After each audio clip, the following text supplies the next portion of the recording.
Hello po, magandang araw po sa atin lahat. Ngayong araw po na to ay pupunta po ako ngayon sa school para sa card viewing ng aking anak. Tara po, samahan niyo po ako.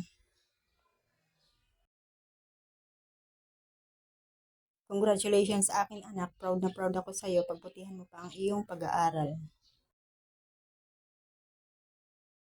At dahil kami ay nakauwi na sa aming bahay, kami ay nagpatay ng itik.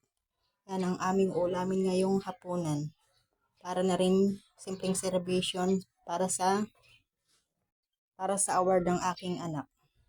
Thank you, Lord, sa biyaya ng mga alaga naming hayop.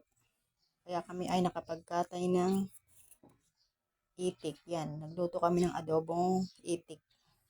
Napakasarap niyan. Yan po ay alaga namin.